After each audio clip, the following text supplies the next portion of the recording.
Students, welcome you all to your channel the farmers college. So पिछले video को continue करेंगे हम इस वीडियो में।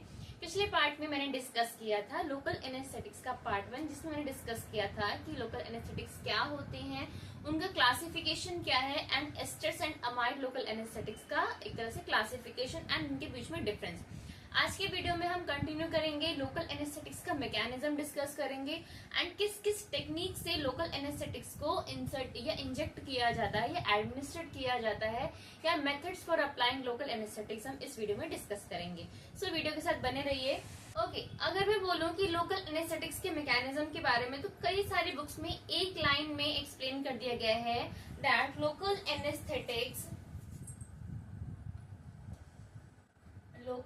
anesthetics bind to voltage gated sodium channel in their inactivated state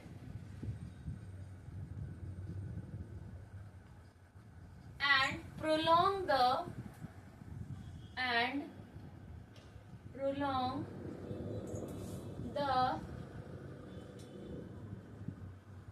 duration of inactivation।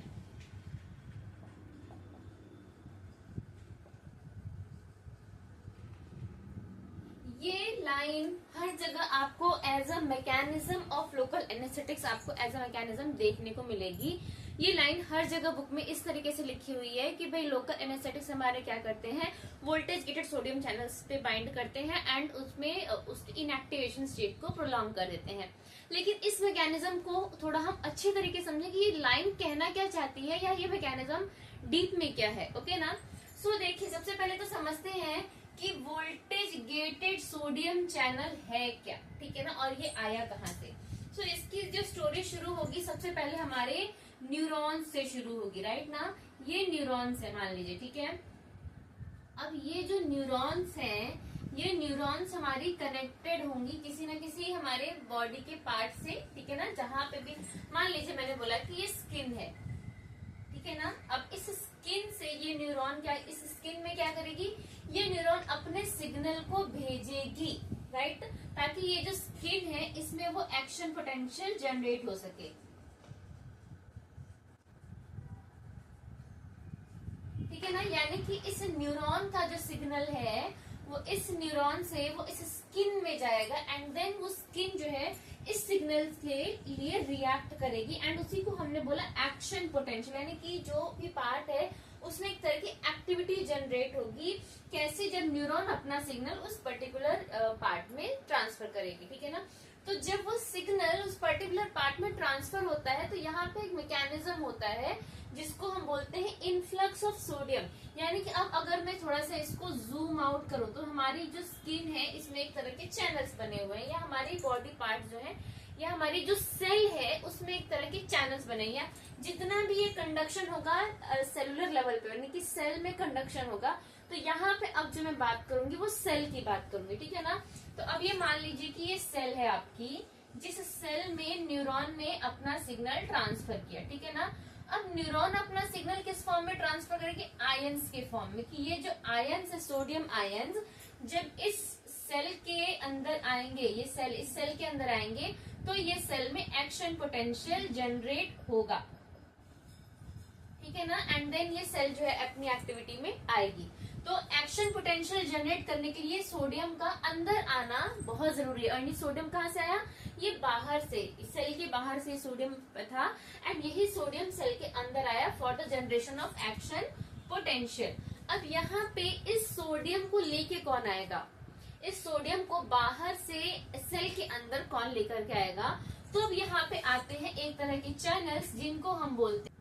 तो इस sodium को enter कराने के लिए हमारी सेल में एक तरह का चैनल बना होता है, कुछ इस टाइप का। ये है चैनल, ठीक है ना। एंड इस चैनल के पास एक की है, ये है इनएक्टिवेशन की। इसको ही हम बोल रहे हैं इनएक्टिवेशन की, ये वाली, ये बहुत इंपॉर्टेंट है, ठीक है ना। Right, and this is the channel. अब होता क्या है, इस चैनल के थ्रू ही ये सोडियम आयंस एंटर करते हैं। कैसे? सबसे पहले क्या होता है कि अगर मैं बात करूं, यहाँ पे कुछ स्टेप्स है। स्टेप्स क्या है कि जब रेस्टिंग स्टेज होगा तो ये जो चैनल है they are closed at repolarization state. मैं सारा अभी बोर्ड पे लिख दूंगी तो आपको ज्यादा क्लियर समझ में आएगा। जब रीपोलराइजेशन स्टेट होगा यानी कि जब सेल रेस्टिंग कंडीशन में होगी तो ये चैनल भी क्लोज्ड होंगे, एंड ये जो की है ये की इसको क्लोज करके रखेगी। इसको हम बोले इनएक्टिवेशन की, ठीक है ना। इसका नाम है इनएक्टिवेशन की। ये इनएक्टिवेशन की इस चैनल को ऐसे क्लोज करके रखेगी। जब किस कंडीशन में? रेस्टिंग कंडीशन में, यानी कि जब हमारी सेल में या हमारे ऑर्गन में कोई काम नहीं हो रहा है, रेस्टिंग कंडीशन है, तो उस कंडीशन में ये चैनल क्लोज रहेगा एंड बाहर से कोई भी सोडियम सेल के अंदर एंटर नहीं करेगा। लेकिन जैसे ही जो सेल है वो डीपोलराइजेशन स्टेट में एंटर करेगी, किसमें? डीपोलराइजेशन, यानी कि जब एक्शन पोटेंशियल का टाइम आएगा, यानी कि एक्टिविटी का टाइम आएगा, तो एक्शन पोटेंशियल के लिए हमेशा बाहर का जो सोडियम है उसको सेल के अंदर आना होता है। जब एक्शन पोटेंशियल यानी कि कोई भी एक्टिविटी जब होगा, एक्टिविटी का मतलब डीपोलराइजेशन, रीपोलराइजेशन का मतलब होता है रेस्टिंग, आर से रीपोलराइजेशन रेस्टिंग, एंड डीपोलराइजेशन का मतलब होता है दौड़ना, यानी कि अब एक्टिविटी चालू हो गई है। तो जब डीपोलराइजेशन होगा, एक्शन पोटेंशियल जनरेट होगा, तो उस कंडीशन में सबसे इंपॉर्टेंट चीज है कि बाहर का सोडियम हमारी सेल के अंदर एंटर करना चाहिए, ठीक है ना। तो बाहर का सोडियम कैसे एंटर करेगा? तो ये जो इनएक्टिवेशन की है ना, अब ये ओपन हो जाएगी कुछ इस तरीके से, ये ऐसे ओपन हो जाएगी, हट जाएगी, एंड ये जो चैनल है ना ये कुछ इस तरीके से ओपन हो जाएगा। ठीक, जैसे ही ये चैनल ओपन होगा, बाहर का जो सोडियम है वो सेल के अंदर एंटर करेगा, ठीक है ना। बाहर का सोडियम एंटर कर गया। जैसे ही सोडियम एंटर कर जाएगा कुछ टाइम के बाद, ठीक है ना, आफ्टर अ फ्यू टाइम क्या होगा कि ये जो सोडियम, ये जो इनएक्टिवेशन की है, अब जब लगे कि भाई अब सेल को सोडियम नहीं चाहिए, तो अब ये इनएक्टिवेशन की सोडियम एंटर ना करे, इसके लिए ये इनएक्टिवेशन की यहाँ पे इसको बंद कर देगी। अभी चैनल क्लोज नहीं हुआ है, ये इनएक्टिवेशन की इसके ऊपर जैसे ही टच हो जाएगी तो अब बाहर से सोडियम आना बंद हो जाएगा। कब? जब डीपोलराइजेशन की स्टेट सेल को लगे कि अब हमें सोडियम नहीं चाहिए, अब इतना एक्टिविटी के हमें इतना सोडियम काफी है, तो वैसे ही ये इनएक्टिवेशन की इस चैनल पे फिट हो जाएगी एंड बाहर से सोडियम चैनल आना बंद हो जाएंगे। एंड जैसे ही ये यहाँ से फिट होगा, इनएक्टिवेशन की बाहर सोडियम आना बंद हो जाएगा, उसके कुछ टाइम के बाद ये चैनल है वो क्लोज हो जाएगा। कुछ जैसे ये की इस पे फिट होगी, ये जो चैनल है ये क्लोज हो जाएगा। अब ये चैनल क्लोज हो गया। तो पहले क्या होगा, जब रेस्टिंग कंडीशन होगी, रेस्टिंग कंडीशन में ये चैनल, ये जो आपकी की है, ठीक है ना, जिसको हमने बोला इनएक्टिवेशन की, रेस्टिंग कंडीशन में ये चैनल भी क्लोज रहेगा एंड इनएक्टिवेशन की इससे फिट रहेगी। जब एक्शन पोटेंशियल जनरेट होगा तो बाहर से सोडियम एंटर करेगा एंड देन ये की जो है इस पे ओपन हो जाएगी। जब फिर से सोडियम का एंट्री बंद करना है तब ये की जो है इस पे फिट हो जाएगी एंड सोडियम का आना बंद हो जाएगा, ठीक है ना। पहले अब मैं इसको आपको स्टेप बाय स्टेप लिखवाती हूँ, फिर आपको समझ में आएगा कि आगे का स्टेप क्या है। ओके ना, मैं एक एक करके स्टेप बाय स्टेप लिखवाती हूँ। यहाँ पे अगर आप मैकेनिज्म समझ जाएंगे तो उसका मैकेनिज्म बहुत इजी हो जाएगा। सबसे पहले क्या है, रेस्टिंग मेम्ब्रेन पोटेंशियल, यानी कि रेस्टिंग मेम्ब्रेन पोटेंशियल का मतलब है कि सेल क्या है, एकदम रेस्टिंग कंडीशन में है, कोई एक्टिविटी उसके अंदर नहीं हो रही है। उस ड्यूरेशन में क्या होगा, चैनल इज फुली क्लोज्ड। जो चैनल हमारी सेल के अंदर का बात, सेल में जो चैनल है जिससे सोडियम आयंस एंटर कर रहे हैं एंड जिनके अंदर एक्टिविटी शुरू हो रही है, उस चैनल की बात हो रही है जो कि हमारे सेल में पाए जाएंगे। एंड जब सेल एक्टिविटी में आएगी तभी हमारे पूरे ऑर्गन एक्टिविटी में आएगा, वो ऑर्गन एक्टिविटी में आएगा, ठीक है ना। तो फर्स्ट कंडीशन में जो चैनल है वो क्लोज रहेगा एंड ये जो है जिसको बोलते हैं इनएक्टिवेशन की, मान लीजिए कि कोई डोर है, आपको डोर क्लोज करना है एंड आपको उसमें आपने लॉक लगा दिया, तो जब लॉक लगा देंगे तो वो डोर आपको ओपन नहीं होगा ना। तो इट्स टाइप ऑफ लॉक कि भाई अगर ये लॉक लग गया तो फिर ये जो चैनल है ये ओपन नहीं होगा। तो ये चैनल को ओपन होने के लिए इस लॉक का खुलना जरूरी होता है, ठीक है ना, इसलिए इसको बोलते हैं इनएक्टिवेशन की। तो जब सेल रेस्टिंग कंडीशन में है तो ये इनएक्टिवेशन की आपकी चैनल को क्लोज करके रखेगी एंड सेल रेस्टिंग कंडीशन में रहेगी। जैसे ही मेम्ब्रेन डीपोलराइजेस होगी, यानी कि एक्शन पोटेंशियल जैसे ही जनरेट होगा, इसको हम बोलते हैं जनरेशन ऑफ एक्शन पोटेंशियल, ठीक है ना। एक्शन पोटेंशियल या कोई भी एक्टिविटी के लिए जब सेल को सिग्नल आएगा तो भाई एक्टिविटी करने के लिए क्या चाहिए, सोडियम आयंस चाहिए। तो सोडियम आयंस सेल के अंदर एंटर करेंगे तभी तो कैसे एंटर करेंगे, ये जो इनएक्टिवेशन की है, ये इनएक्टिवेशन की ओपन होगी, इस टाइप ऑफ लॉक की भाई ओपन हो जाएगा एंड ये जो चैनल है ये ओपन हो जाएंगे। जब जैसे ही ये voltage gated sodium channels open होंगे, influx of the sodium ions into the cell membrane, ठीक है ना, कि वो जो सोडियम है बाहर से इनफ्लक्स हो गया एंड इस चैनल के थ्रू वो सेल में एंटर कर गया। तो this is the second step in membrane. जैसे ही डीपोलराइजेस होगी, एक्शन पोटेंशियल जनरेट होगा, चैनल ओपन होंगे, influx of the sodium ions and inactivation gate open. ये जो है ना जिसको हम बोलते हैं कि लॉक टाइप का, इसी को हम बोलते हैं इनएक्टिवेशन गेट, इनएक्टिवेशन की, ठीक है ना। तो ये इनएक्टिवेशन की ओपन हो जाएगा एंड सोडियम चैनल्स जो है वो आपके एंटर कर जाएंगे। तो मेन जो स्टेप है वो यहीं पे है कि भाई इनएक्टिवेशन गेट जब तक ओपन नहीं होगा, यानी लॉक ओपन नहीं होगा, डोर ओपन नहीं होगा, ठीक है ना। थर्ड आता है हमारा आफ्टर फ्यू मिनट्स, जब आपका ये सोडियम आयंस एंटर कर गया। कि भाई ऐसा नहीं होगा कि कॉन्टिन्यूसली सोडियम आयंस एंटर करते रहेंगे, ऐसा नहीं है। कुछ टाइम के बाद सेल को लगेगा कि भाई इतना आयन सोडियम आयन सही है, इतना सेल एक्शन पोटेंशियल के लिए ठीक है, तो कुछ टाइम के बाद एक्शन पोटेंशियल को ब्लॉक भी करना होता है। ऐसे नहीं, अगर एक्शन पोटेंशियल या कॉन्टिन्यूसली अगर सोडियम आयन सेल के अंदर एंटर करते रहेंगे तो वो ऑर्गन जो है वो कॉन्टिन्यूसली मूव करता रहेगा, ठीक है ना। जैसे कि एपिलेप्सी में होता है कि कोई भी ऑर्गन कॉन्टिन्यूसली मूव करता रहता है। तो firing of the influx of the sodium ions, के सोडियम आयंस एंटर करते रहते हैं and continuously action potential generate होता रहता है। तो उस सीक्वेंस को भी तोड़ना है। कैसे कि भाई जो सोडियम आयंस एंटर हो रहे हैं कॉन्टिन्यूसली, उनको पहले उनको ब्लॉक कर दो ताकि जो सेल है वो रेस्टिंग कंडीशन में जाए, नहीं तो कॉन्टिन्यूसली मूवमेंट ही होता रहेगा बॉडी के अंदर, ठीक है ना। तो अब इस सोडियम आयंस को ब्लॉक करने के लिए क्या होगा, ये जो इनएक्टिवेशन गेट है ना ये पहले क्लोज होगा।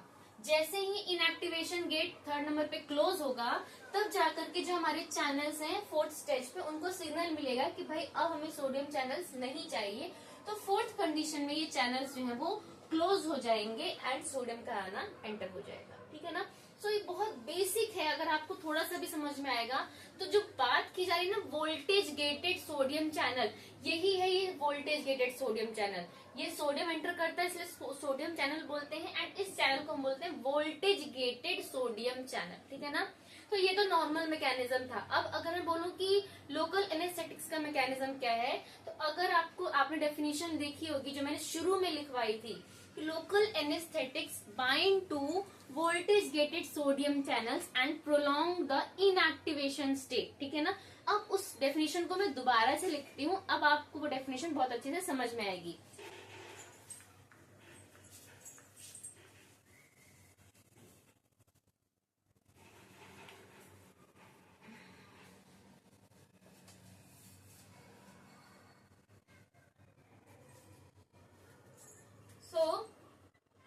Local anesthetics bind to voltage gated sodium channels and prolong the inactivation state। यही यहाँ पे हमारा मैकेनिज्म है। अब यहाँ पे समझते हैं कि जो हमारे लोकल एनेस्थेटिक्स हैं वो वोल्टेज गेटेड सोडियम चैनल्स, हमें पता चल गया ये जो चैनल है इसी को हमने बोला वोल्टेज गेटेड सोडियम चैनल, इससे बाइंड करते हैं and prolong the inactivation state. Inactivation state क्या है, ये जो हमारा थर्ड नंबर का स्टेट है ना इसी को इनएक्टिवेशन स्टेट बोलते हैं, जिसमें ये इनएक्टिवेशन गेट जो है ये क्लोज होता है लेकिन चैनल्स जो है वो ओपन है। चैनल्स क्लोज नहीं होंगे, ये इनएक्टिवेशन गेट क्लोज हो जाएगा जिसकी वजह से जो सोडियम है वो एंटर नहीं कर पा रहा है। ठीक है ना। तो ये चैनल क्लोज, ये इनएक्टिवेशन गेट क्लोजेज है, लेकिन चैनल्स ओपन रहेंगे। चैनल्स किस स्टेज में क्लोज होते हैं? जब ये रीपोलराइजेशन कंडीशन में, यानी कि रेस्टिंग कंडीशन में। रीपोलराइजेशन की स्टेट में हमारे लोकल एनेस्थेटिक्स काम नहीं करते हैं। हमारे लोकल एनेस्थेटिक्स तभी काम करेंगे जो इनएक्टिवेशन गेट तो क्लोज रहेगा लेकिन चैनल ओपन रहेंगे। क्यों? एंड ये जो हमारे लोकल एनेस्थेटिक्स हैं इसी स्टेट को प्रोलॉन्ग कर देंगे, यानी कि जो चैनल है वो काफी देर तक ओपन तो रहेंगे लेकिन ये गेट क्लोज होने की वजह से उनसे कोई सोडियम आयन एंटर नहीं करेगा, यानी कि ड्यूरेशन जो है आपका इनएक्टिवेशन का वो बढ़ जाएगा। अगर मैंने बोला कि भाई ये जो ड्यूरेशन है फॉर एग्जांपल कि 0.3 सेकेंड के लिए रहता है एंड उसके बाद से ये स्टेज आ जाती है, तो ये जो ड्यूरेशन है 0.3 सेकेंड हो सकता है कि 3 मिनट हो जाए। तो ये जो ड्यूरेशन है ना प्रोलॉन्ग होने की, इनएक्टिवेशन की, ये ड्यूरेशन बढ़ जाएगी। एंड यही है हमारा mechanism, they local anaesthetics bind to voltage gated sodium channels and prolong the inactivation state so that influx of the sodium into the cell does not happen. ठीक है ना। सो यही हमारा मैकेनिज्म है लोकल एनेस्थेटिक्स का। देखने में ये एक लाइन लगता है लेकिन इसको समझने के लिए काफी डीप कॉन्सेप्ट्स चाहिए, ठीक है ना। इसलिए मैंने आपको थोड़ा सा डिटेल में समझाया। जब तक आप किसी भी मैकेनिज्म को उसका बेसिक नहीं समझेंगे तब तक आप कोई भी मैकेनिज्म नहीं समझ पाएंगे। सो हमेशा कोई भी मैकेनिज्म समझने से पहले ये देखें कि वो काम किस तरीके से करता है। जब आपको उसका मैकेनिज्म सिंपल समझ में आ जाएगा तो आपको ड्रग का मैकेनिज्म ऑटोमेटिकली आप इजीली समझ जाएंगे, ठीक है ना। तो this is the mechanism of local anaesthetics. अब जो कुछ इंपॉर्टेंट पूछा जाता है, techniques of the local anaesthetics, यानी कि किस किस टेक्निक्स के थ्रू या किस किस मेथड्स के थ्रू लोकल एनेस्थेटिक्स को एडमिनिस्ट्रेट किया जाता है। सो यहाँ पे मैं डिस्कस करूंगी टेक्निक्स कौन कौन सी है, ठीक है ना।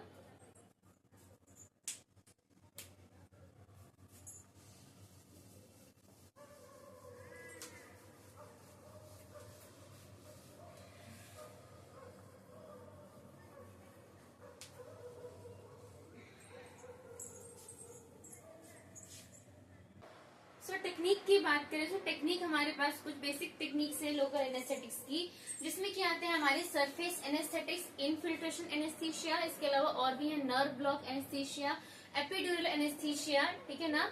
तो ये सारे हमारे एनेस्थीसिया टेक्निक्स हैं जिसको मैंने एक्सप्लेन किया है। सबसे पहले आता है हमारा सरफेस एनेस्थेटिक्स। सरफेस एनेस्थेटिक्स मतलब जो कि स्किन या म्यूकस मेम्ब्रेन पे अप्लाई किया जाएगा, जैसे कि रेस्पिरेटरी ट्रैक के म्यूकस मेम्ब्रेन पे, नोज पे, ईयर के म्यूकस मेम्ब्रेन पे, इनको टॉपिकली अप्लाई किया ऑन द सरफेस, इनको टॉपिकली अप्लाई किया जाएगा।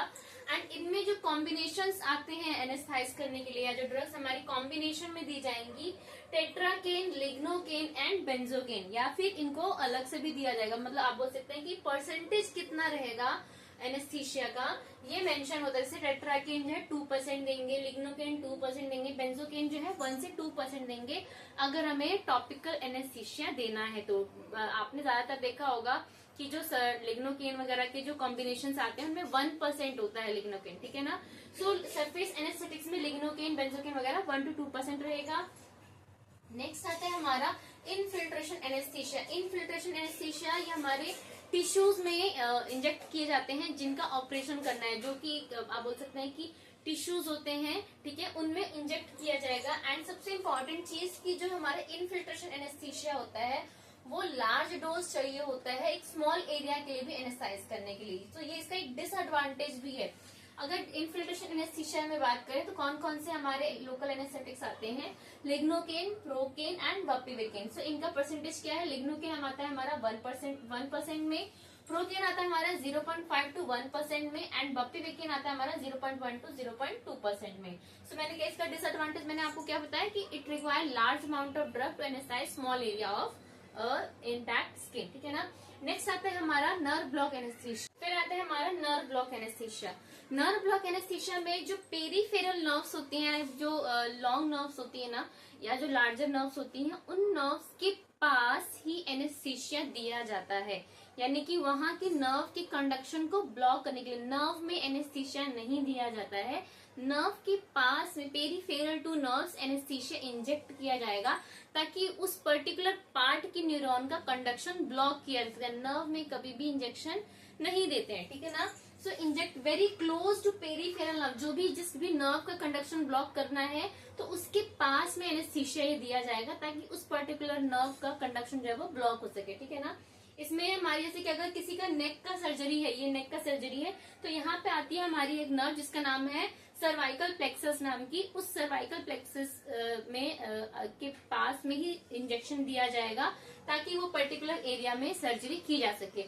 अगर मान लीजिए कि नी सर्जरी करनी है तो वहाँ की जो स्कियाटिक नर्व जो हमारे की फीमर से होकर गुजरती है, उस स्कियाटिक नर्व के पास में इंजेक्शन दिया जाएगा ताकि स्कियाटिक नर्व का कंडक्शन ब्लॉक हो सके एंड नी सर्जरी बहुत इजीली हो सके, ठीक है ना। फिर आता है हमारा स्पाइनल फिर आता है हमारा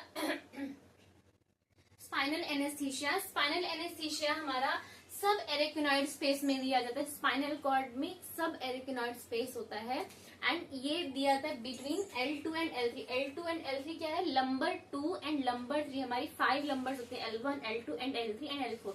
ये जो हमारा मेन बेस होता है वहीं पे हमारी लंबर जो लंबर वहीं पे हमारी लंबर बोन्स होती हैं। उन्हीं लंबर बोन्स के पास में सब एरेक्नॉइड स्पेस होता है, उसी सब एरेक्नॉइड स्पेस में ये स्पाइनल एनेस्थीसिया दिया जाता है एंड ये बेसिकली जो सी सेक्शन सिजेरियन सेक्शंस होते हैं उनके लिए दिया जाता है, या अगर किसकी लोअर लिम्ब की सर्जरी है तो भी ये एनेस्थीसिया दिया जाता है।